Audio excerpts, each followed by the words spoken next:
mulai diskusi presentasi kita pada pagi hari ini ada baiknya kita membuat kesepakatan dulu ya, biar presentasi kita bisa berjalan dengan baik dan bisa saling saling menghargai ya. Mungkin yang pertama apa yang ingin kita sepakati? Harusnya aku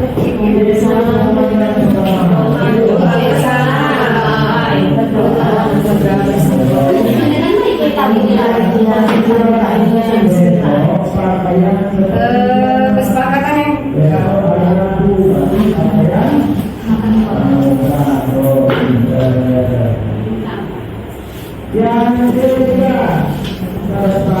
kesepakatan kita pada pagi hari ini ya.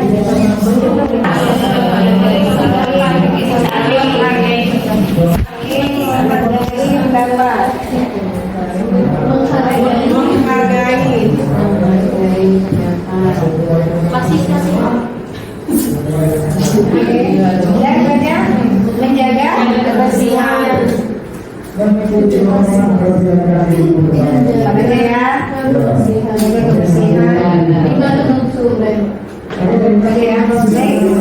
Itu aja mungkin selama presentasi kita akan menerapkan 4 kesepakatan ini supaya diskusi kita, presentasi kita pada pagi hari ini bisa berjalan dengan baik.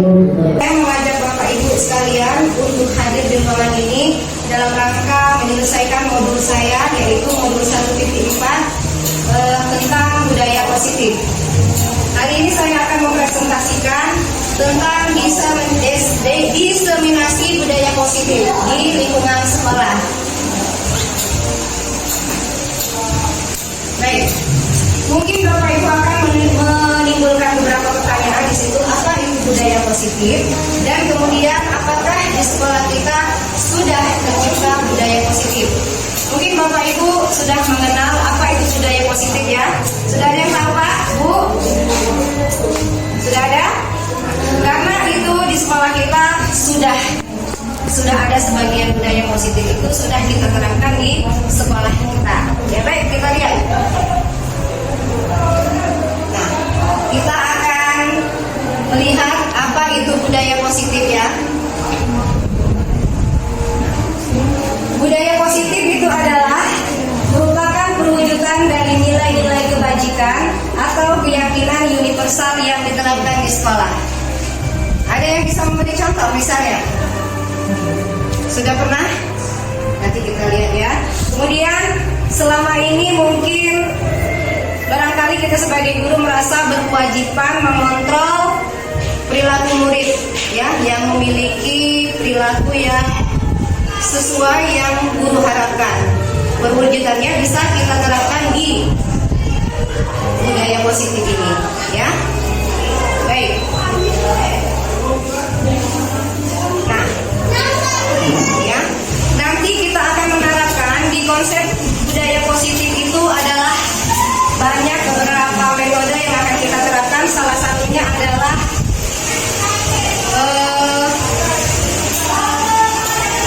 segitiga restitusi, keyakinan kelas, kemudian posisi kontrol guru, disiplin positif, nilai-nilai kebajikan, kemudian kebutuhan dasar manusia, dan motivasi perilaku manusia.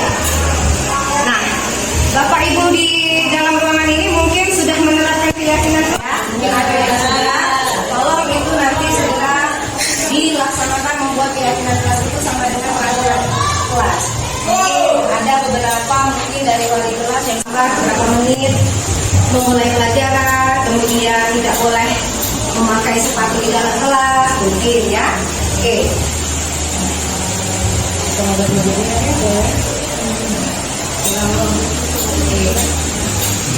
Nah, di sini kita akan mengadakan perubahan paradigma belajar. Ada yang tahu apa itu paradigma? Ada yang tahu paradigma? Baik, kita lihat. Perubahan paradigma pembelajaran terjadi dari paradigma berfokus pada guru, pembelajaran yang berfokus pada murid. Ya, di sini bisa kita lihat pembelajaran paradigma baru itu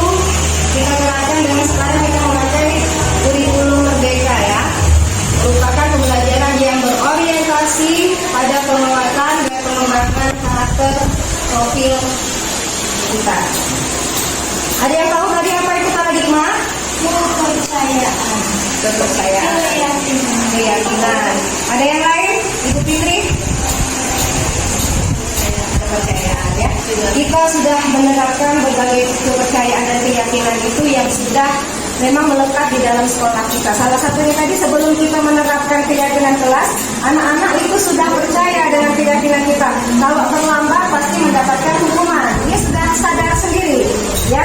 Kalau misalnya tidak buat PR, itu resikonya nanti anak-anak akan kena hukuman, ya kan? Mereka akan tahu sendiri, ya.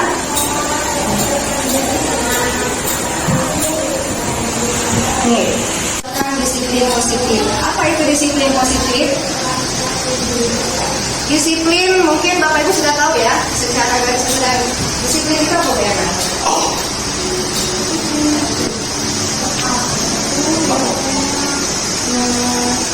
Melakukan peraturan yang ada di sekolah. Baik.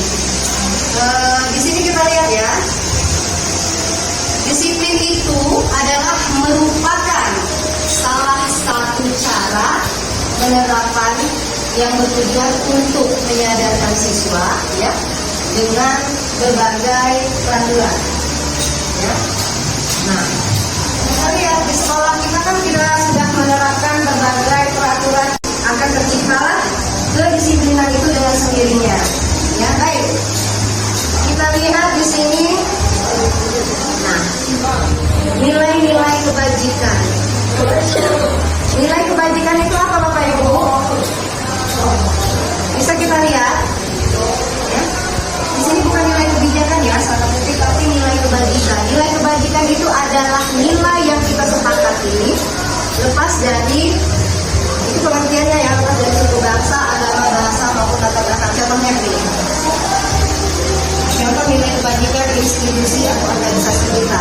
Ada yang tahu nggak visi sekolah kita? Unggul dalam prestasi, memiliki wawasan ya. Itu sudah mengarah ke profil Pancasila belum? Sudah ya, unggul dalam berprestasi merupakan di sini. Mungkin disebutkan kali ya. Bapak Ibu sampai sini ada yang paham? Nanti akan kalau misalnya bisa kita akan ada nanti kita mengulang ya.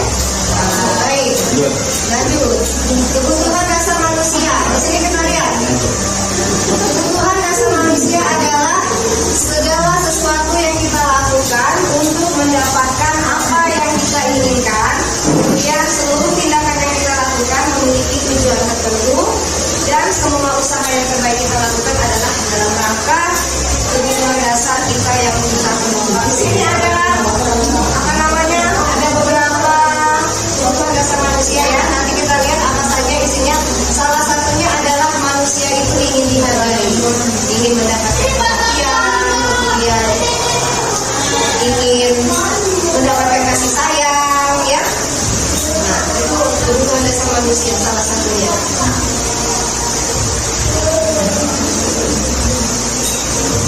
Nah, itu kebutuhan dasar dapat kita lihat di sini. Kebutuhan dasar merupakan hal yang harus terlebih dahulu terpenuhi agar dapat bertahan hidup dan melanjutkan hidupnya. Yaitu tadi salah satunya adalah kita harus mendapatkan kasih sayang dan mendapatkan hak juga. Ya. Oke. Kita lihat nanti apa isi dari kebutuhan dasar manusia itu saja. Yang tahu itu motivasi adalah dorongan atau semangat yang berasal dari dalam diri kita sendiri, ya. Di sini ada beberapa menurut pendapat yang dosen menyatakan ada 3 motivasi perilaku manusia. Bisa Bapak Ibu lihat di situ. Wilayah adalah salah satunya untuk menghindari ketidaknyamanan PMN, ya. Di situ ada materi tentang budaya positif dan restitusi kita yang pernah sama yang kita pelajari sekarang di modul 1 dan 4. Bapak Ibu buka di PNN-nya ya. Kemudian di sini kita harus menghindari untuk menghindari ketidaknyamanan lingkungan. Itu motivasi intrinsiknya kita mendapatkan imbalan penghargaan. Ini bisa kita lakukan nanti di restitusi dengan keyakinan kelas kepada anak-anak ya. Untuk menjadi orang, ini motivasi intrinsiknya adalah untuk menjadi orang yang mereka inginkan dan menghargai diri sendiri dengan nilai-nilai motivasi yang mereka percaya. Itu adalah faktor intrinsik. Menurut dia dosen bahwa motivasi perilaku itu ada 3 ya. Kita lanjut. Nah, ini ada beberapa bentuk hukuman, konsekuensi, dan restitusi. Bisa kita lihat hukuman itu yang seperti apa, konsekuensi, dan restitusi. Ya, ini nanti akan berimbas kepada anak-anak yang bagaimana anak-anak itu akan diberikan hukuman, kemudian itu nanti ada di restitusi ya. Seorang guru itu kita sebaiknya bersifat sebagai teman atau sebagai manajer atau sebagai nanti kita bisa lihat ya. Hukuman di situ kita lihat hukuman itu bersifat tidak terencana, tiba-tiba. Benar nggak tiba-tiba? Iya, ya. Karena ketika kita sesuatu anak melakukan kesalahan, kita refleks dengan sendirinya akan mengeluarkan hukuman atau tindakan sesuai dengan yang terjadi saat itu pada anak. Ya dah, kan? Jadi itu maju nak, nanti ibu kasih komen. Nah, yang seperti itu nanti akan ada dampak positif dan negatifnya. Begitupun juga dengan hukuman yang berbentuk fisik atau psikis. Ya. Kalau konsekuensi itu adalah rencana yang disepakati dulu, yang berupa seperti peraturan. Ya, itu sudah kita sepakati kalau peraturan sudah diketahui dan sudah disahkan. Nah, di sini itu tadi sudah disepakati ya. Kemudian murid ditetapkan dibuat tidak nyaman ya, karena dia tahu bahwa kalau ada ini aku akan dikeluarkan. Ya, kalau aku melakukan kesalahan, aku akan dikeluarkan. Kemudian sikap guru itu selalu memonitor. Ya, karena kita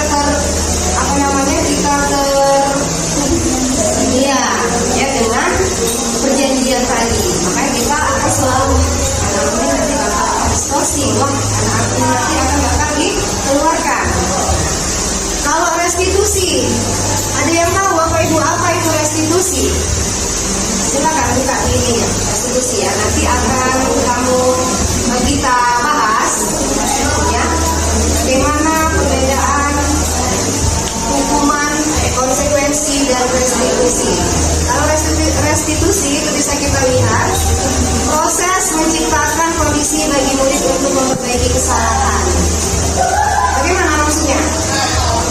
Dia dikasih untuk ya memperbaiki kesalahan dia. Nanti dia akan paham di mana letak kesalahannya.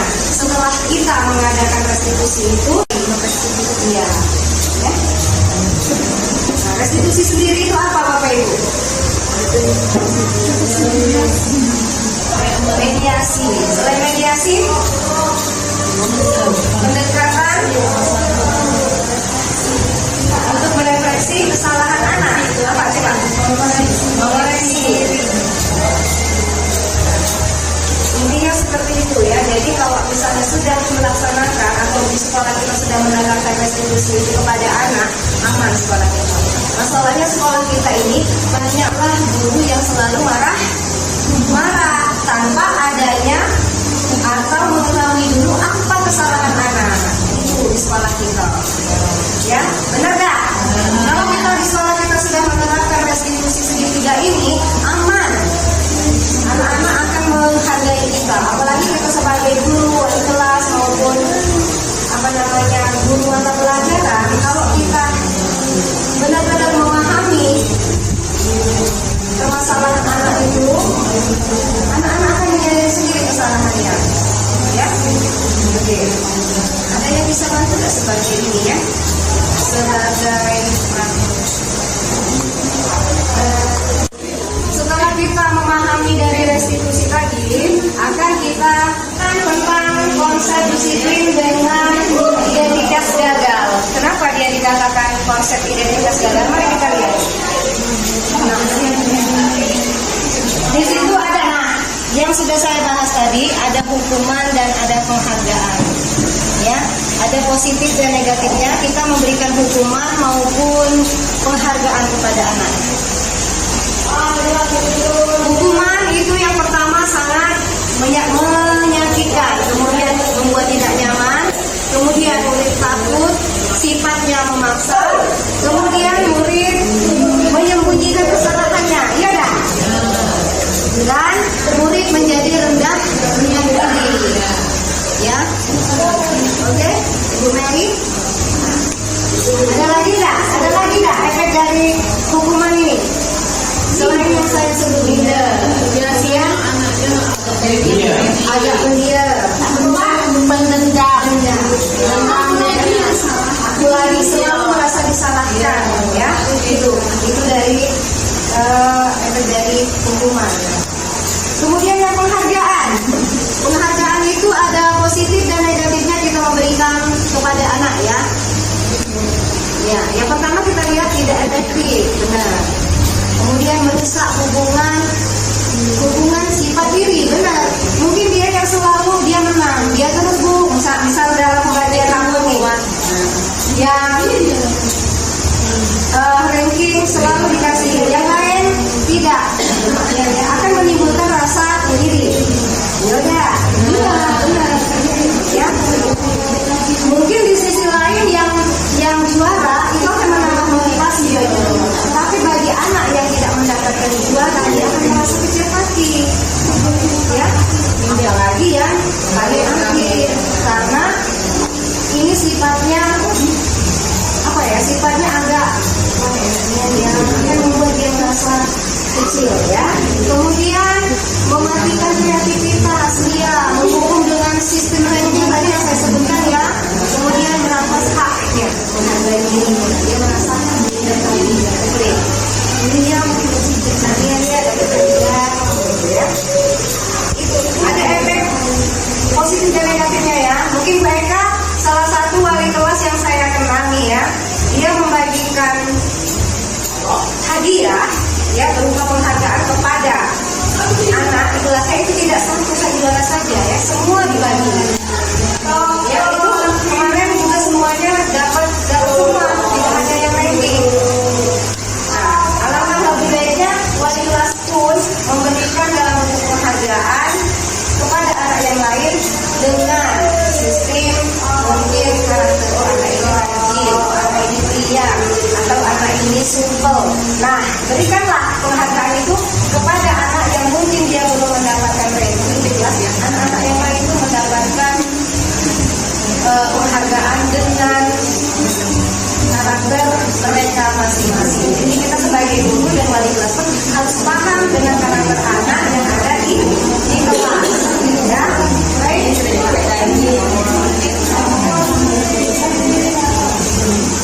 Ya, paham, ya. Jadi nanti ada efek positif dan negatifnya. Kemudian dengan identitas, nah di sini kita ketemu dengan konsekuensi dan restitusi, ya. Konsekuensi itu dilakukan dalam penguatannya jangka pendek. Kemudian perlu monitoring berkelanjutan, stimulus respon, murid menghormati peraturan yang kita buat, kemudian kehilangan waktu untuk memenuhi kesalahan dia karena dia terpikir dengan aturan yang sudah kita buat. Kalau restitusi, ya, murid bertanggung jawab untuk perilakunya, kemudian fokus pada pemecahan masalah jangka panjang. Murid menghormati dirinya dan orang lain karena dia diperlakukan seperti manusia, ya. Mungkin contoh, ya, nih, Nanda, kenapa kamu tadi terlambat? Itu contoh restitusi, ya. Kenapa? Ada yang bisa ibu bantu? Kenapa kamu menangis? Nah, dengan perkataan kita yang lembut, anak-anak akan menyadari kesalahan dia, Bu. Tadi aku kesiangan. Tapi kemana Pak tadi? Misalnya, dia akan merasa diri dia selalu disalahkan. Belumlah dia akan menceritakan masalahnya, kita sudah menghakimi dia. Next. Ya, kemudian teori kontrol. Nah, teori kontrol itu tadi ada 5, ya.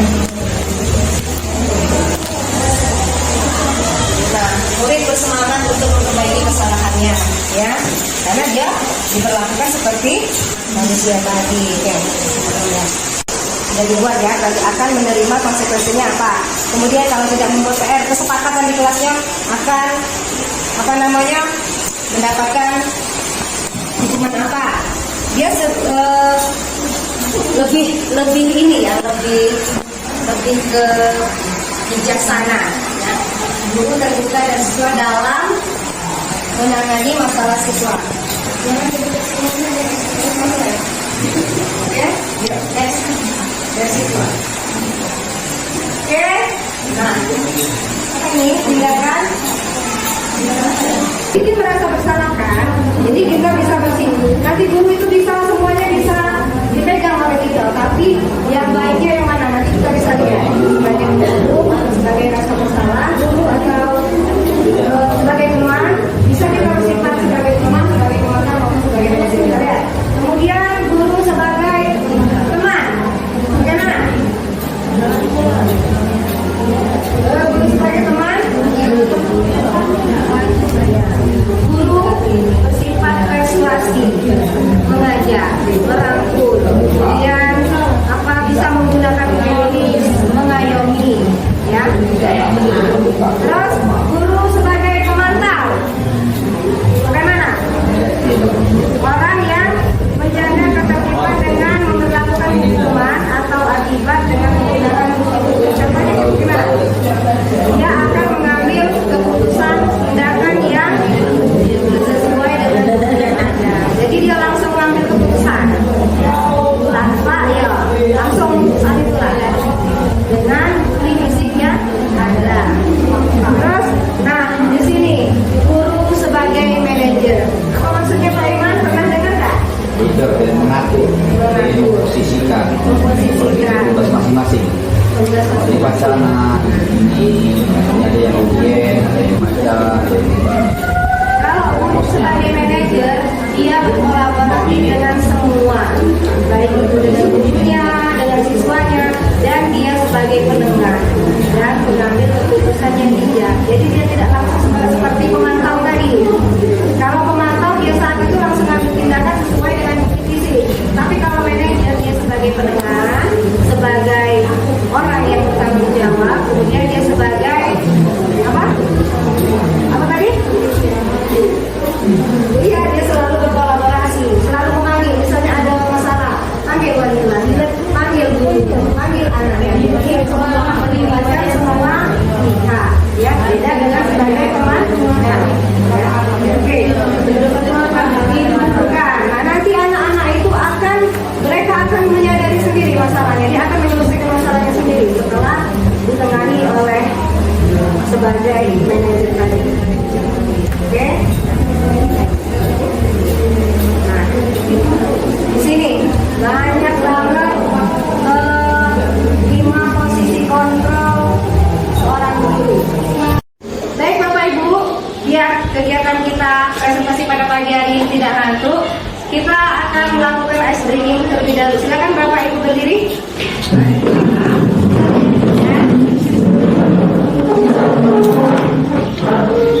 Belajar kakinya deh. Ya, pilih ice breaking ya, please. Ya, Bu. Ya. 1, 2, 3.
Baik, ya. Setelah melaksanakan SBG, mudah-mudahan tidak masuk lagi. Mari kita kembali ke sini. Nah, bagaimana pembentukan keyakinan kelas yang sudah Bapak Ibu buat? Mari kita lihat. Nah, ya. Lebih abstrak dari peraturan, sedikit saja agar mudah diingat, jangan banyak-banyak lah sampai 20 misalnya keyakinan kelas. Ya, yang penting paling banyak 5 ya. Sebenarnya kita tadi sebelum melakukan presentasi kita harus juga disepakati dulu. Mungkin mau bertanya tentang dulu atau sebelum ini kita harus menjaga kebersihan di dalam ya. Jadi ulang lagi dari atas ya. Oke. Tidak lupa dalam bentuk positif berupa pernyataan universal sesuai dengan kondisi kelas ya dan sekolah agar mudah diterapkan. Kemudian semua warga kelas atau semua warga sekolah itu harus dilibatkan dalam pembuatan keyakinan kelas. Seperti yang kita bahas tadi ya. Next. Nah, kita sampai di segitiga restitusi. Apa itu segitiga restitusi tadi? Ibu bapak tidak mau mencari siapa yang salah, tapi ibu bapak ingin mencari solusi dari permasalahan ini. Kemudian kamu berhak merasa begitu. Apakah ini? Ini apa? Ya? Prinsip, bukan prinsip ya. Adalah, nah, ya itu. Kayak ibu tidak pernah buat kesalahan. Nah, jadi dia akan meminta kembali kepada kita, ya. Oke, kemudian yang kedua. Nah, validasi tindakan yang salah. Kita lihat kalimatnya. Berdasarkan prinsip setiap perilaku berupaya memenuhi suatu kebutuhan tertentu ya. Kamu pasti punya alasan mengapa melakukan hal itu. Kemudian tidak ada salah ya. Padahal kamu bisa melakukan yang lebih buruk dari ini ya. Kamu patut bangga karena telah melindungi sesuatu yang penting buatmu. Kemudian kamu melakukannya karena mempertahankan sesuatu yang penting bagi kamu. Ya, paham? Oke, next. Menanyakan keyakinan. Ya, berdasarkan prinsip teori kontrol bahwa pada dasarnya kita termotivasi secara intrinsik. Apa? Memberontak, menyalahkan. Ini ya contohnya ini. Biarkan saja. Nanti juga marah-marah lagi. Misalnya ya itu kalau dalam semua. Tapi kalau dia bersifat sebagai kontrol diri, lihat kata-katanya. Bagaimana caranya? Saya bisa memperbaiki keadaan. Biarkan saja. Jadi intinya sebenarnya itu tuh masing-masing watak. Ya, itu masing-masing yang ada di dari seorang guru. Ya kita kan kadang bersifat sebagai guru, sebagai teman, ya. Tapi ya boleh semuanya ada, tapi kita harus bisa memposisikan diri kita sesuai dengan keadaan yang terjadi pada saat itu dengan kondisi siswa. Ya, boleh menghukum, boleh menjadi seorang teman, dan boleh menjadi pemantau saat itu. Tergantung dengan kasus apa yang terjadi pada saat itu. Yang bagus memang kita sebagai manajer selalu berkolaborasi, kemudian sebagai pelindung, sebagai penengah, menemukan solusi, ya. Dia yang mengambil ininya, ya, merangkul semua. Baik, ya bisa dilihat ya. Nah.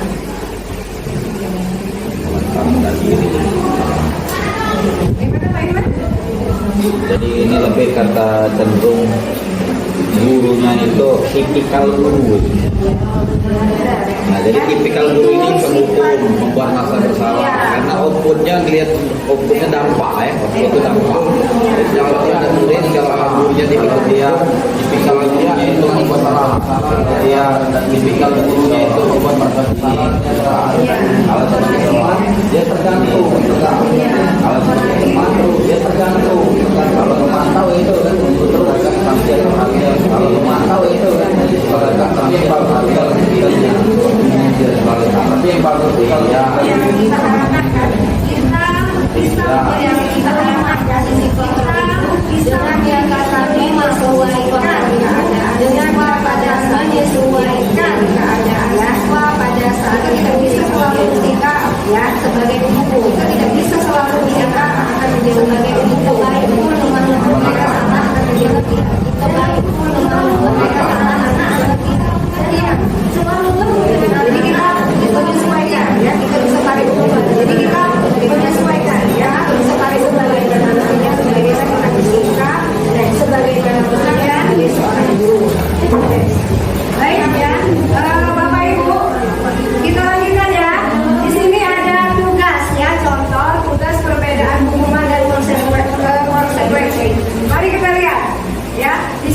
tindakan guru, kemudian hukuman atau konsekuensi. Kita lihat yang pertama.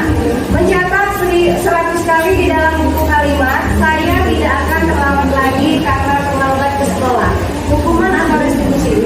Konsekuensi. Hukuman. Kenapa dia hukuman? Karena karena terlambat dan dia sudah hukumannya itu sudah diterapkan ya. Kemudian lari mengelilingi lapangan basket 2 kali karena terlambat sampai di sekolah. Hukuman. Murid diminta untuk push up 15 kali karena tidak menggunakan masker di sekolah. Hukuman. Menggantikan kertas tugas teman yang telah dicoret. Ya, apa konsekuensinya? Kemudian membersihkan tumpahan air di meja tulis karena tersenggol pada saat belajar. Murid disuruh untuk tidak mengenakan sepatu seharian di sekolah karena tidak mengenakan sepatu hitam. Kemudian lari mengelilingi lapangan basket 2 kali karena terlambat 10 menit untuk pelajaran penjelasan. Ya, jadi Bapak Ibu sudah paham ya membedakan antara hukuman dengan konsekuensi ya. Kemudian, benar tidak jawabannya? Benar. Ya, yang terakhir itu adalah konsekuensi. Nah, apa? Hukuman yang pertama hukuman, kemudian kedua hukuman konsekuensi dari terakhir itu adalah konsekuensi ya, bukan hukuman. Ya, jadi lari mengelilingi lapangan basket 2 kali karena terlambat 10 menit untuk belajar. Konsekuensinya apa? Ya, oke. Next. Ini tadi kan ada yang kita bahas dari awal posisi kontrol pada guru. Kita ini sebaiknya harusnya bersikap di bagian nomor berapa? Mari kita di segitiga restitusi ketiga ya. Menstabilkan identitas. Apa itu? Berdasarkan prinsip membuat kesalahan adalah bagian dari proses pembelajaran. Salah satunya adalah berbuat salah itu wajar. Tidak ada manusia yang sempurna. Kemudian ibu bapak juga pernah melakukan itu. Ibu bapak tidak mau mencari siapa yang salah, tapi ibu bapak ingin mencari solusi dari permasalahan ini. Kemudian kamu berhak merasa begitu. Apakah ini? Ini apa? Ya? Prinsip. Bukan prinsip ya. Adalah ya itu. Kayak ibu tidak pernah buat kesalahan. Nah, jadi dia akan memutar kembali kepada kita, ya. Oke, kemudian yang kedua. Nah, validasi tindakan yang salah. Kita lihat kalimatnya. Berdasarkan prinsip setiap perilaku berupaya memenuhi suatu kebutuhan tertentu ya. Kamu pasti punya alasan mengapa melakukan hal itu. Kemudian tindakan yang salah ya. Padahal kamu bisa melakukan yang lebih buruk dari ini ya. Kamu patut bangga karena telah melindungi sesuatu yang penting buatmu. Kemudian kamu melakukannya karena mempertahankan sesuatu yang penting bagi kamu. Ya, paham? Oke, next. Menanyakan keyakinan. Ya, berdasarkan prinsip teori kontrol bahwa pada dasarnya kita termotivasi secara intrinsik. Apa? Memberontak, menyalahkan. Ini ya contohnya ini. Biarkan saja. Nanti juga marah-marah lagi. Misalnya ya, itu kalau dalam semua. Tapi kalau dia bersifat sebagai kontrol diri, lihat kata-katanya. Bagaimana caranya?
Ya, baik. Apa pertanyaan tadi Bu Fitri?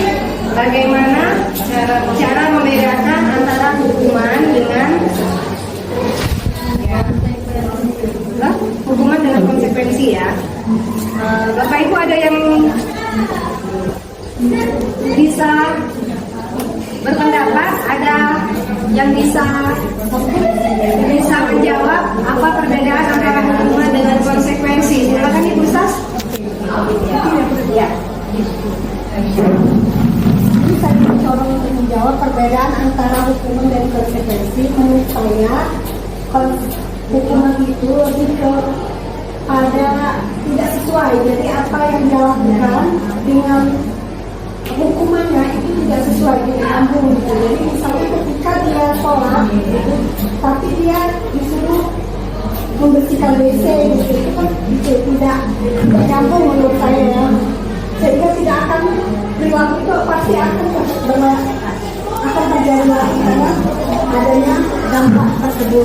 Sedangkan konsekuensi itu sendiri, konsekuensi itu berarti hasil dari perbuatan yang telah mereka lakukan. Jadi agak nyambung. Misalnya dia tidak mengerjakan PR, berarti konsekuensinya mungkin dia tetap mengerjakan PR, tapi nilainya akan berkurang dengan teman yang tak waktu. Menurut saya Baik, terima kasih Ibu Sas atas pendapatnya. Mungkin ada yang ingin ditambahkan lagi, ada yang bisa membedakan antara hukuman dengan konsekuensi. Ibu Ega, seperti yang sudah kita bahas tadi, hukuman dengan konsekuensi. Kalau hukuman itu lebih ke kayak satu arah. Jadi tidak memberikan solusi, jadi anak tidak berpikir. Sedangkan kalau konsekuensi itu anak-anak mungkin lebih berpikir gitu, menanggulanginya seperti apa nanti ke depannya. Ya, mungkin itu ya, sama sih intinya. Hukuman itu lebih ke fisik, ya, lebih ke nyata, real. Tapi kalau konsekuensi itu dia sudah paham bahwa itu sudah berupa hukuman, tapi dia lebih ke apa? Menyadari, dia sudah menyadari tanpa harus dengan kata hukuman tadi, ya, fisik yang bentuk fisik tadi. Ya, baik, Ibu Fitri. Ada yang ingin bertanya lagi?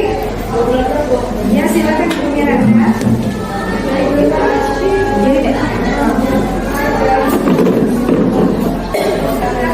yang saya ingin tanyakan itu bagaimana cara yang tepat untuk membuat siswa kita itu Lingkungan sekolah. Baik. Coba bagaimana kita menerapkan budaya positif dari sekolah juga di lingkungan sekolah yang tidak didukung oleh lingkungan.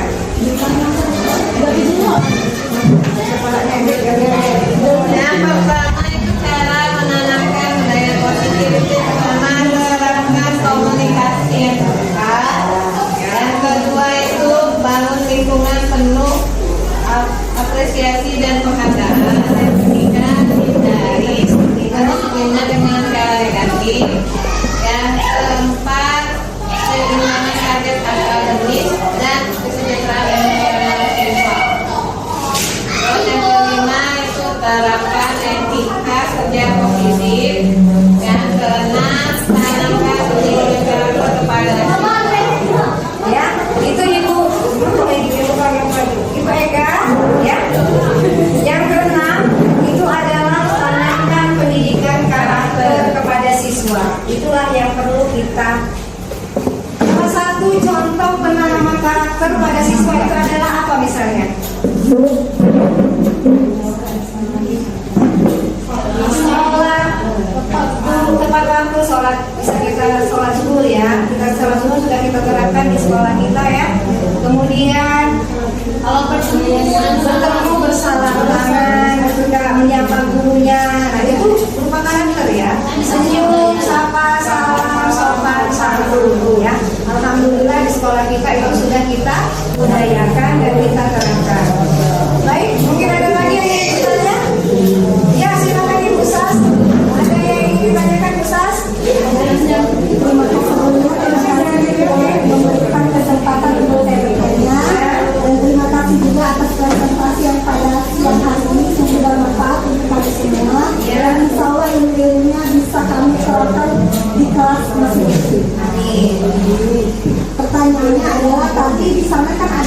kontrol restitusi. lima ya. Ada 5 posisi restitusi. Restitusi ya.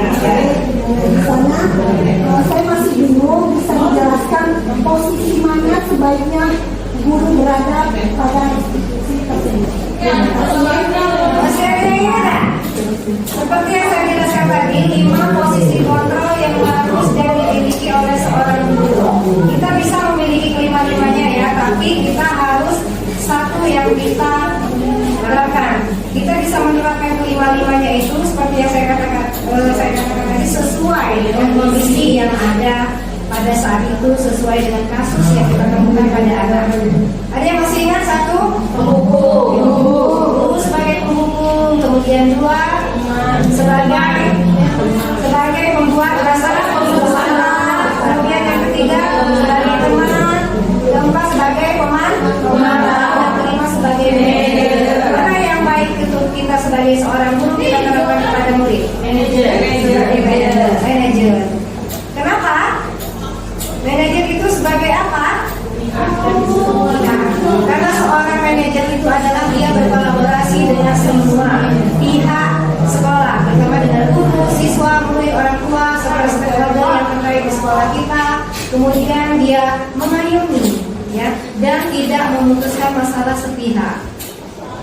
Itu tadi karena telah berkolaborasi dengan semua pihak. Jadi pemutus, mungkin itu saja pertemuan kita pada pagi ini. Terima kasih sudah membantu saya menyelesaikan tugas saya di modul 1.4 tentang budaya positif.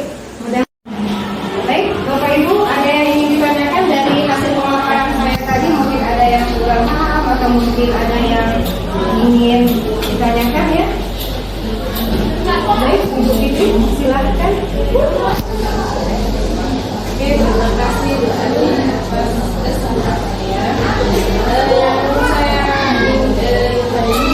Masih sedikit dulu itu adalah bagaimana cara membedakan antara hukuman dan konsekuensi. Dan kalau pada contoh tadi kan hampir sama kan? Ya.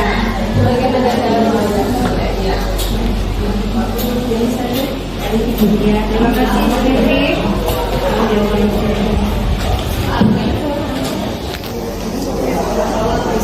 Ya, baik. Apa pertanyaan tadi Bu Fitri? Bagaimana cara membedakan antara hukuman dengan hukuman dengan konsekuensi ya? Bapak Ibu ada yang bisa berpendapat, ada yang bisa menjawab apa perbedaan antara hukuman dengan konsekuensi? Silakan Ibu Sas. Ya. Jadi saya mencoba untuk menjawab perbedaan antara hukuman dan konsekuensi. Menurut saya, hukuman itu lebih pada tidak sesuai. Jadi apa yang dia lakukan dengan hukumannya itu tidak sesuai dengan kampung gitu. Jadi misalnya ketika dia sholat gitu, tapi dia disuruh membersihkan WC gitu, itu kan tidak nyambung menurut saya ya. Sehingga tidak akan perilaku itu pasti akan terjadi lagi karena adanya dampak tersebut.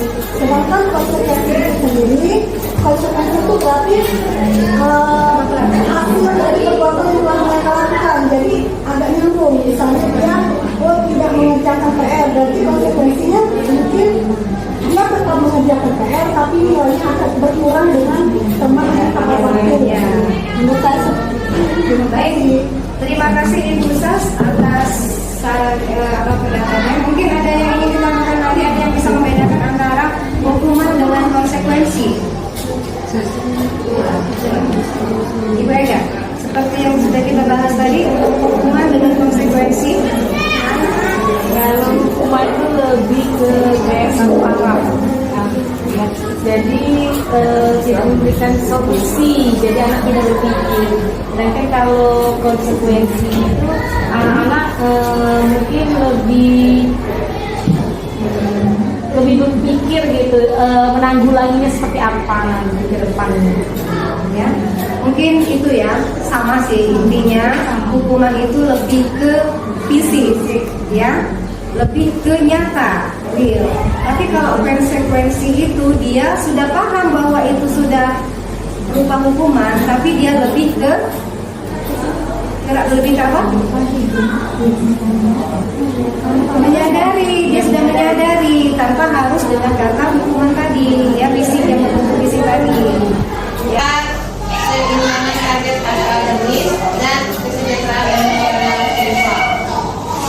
Terus yang kelima itu terapkan etika kerja positif. Yang keenam tanamkan nilai karakter kepada Ya, itu Ibu Eka, ya. Yang keenam itu adalah tanamkan pendidikan karakter kepada siswa. Itulah yang perlu kita. Salah satu contoh penanaman karakter pada siswa itu adalah apa misalnya?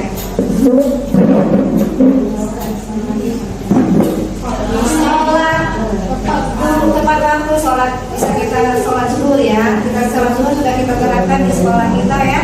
Kemudian kalau bertemu bersalaman, juga menyapa gurunya, nah itu berupa karakter ya. Senyum, sapa, salam, sopan, santun ya.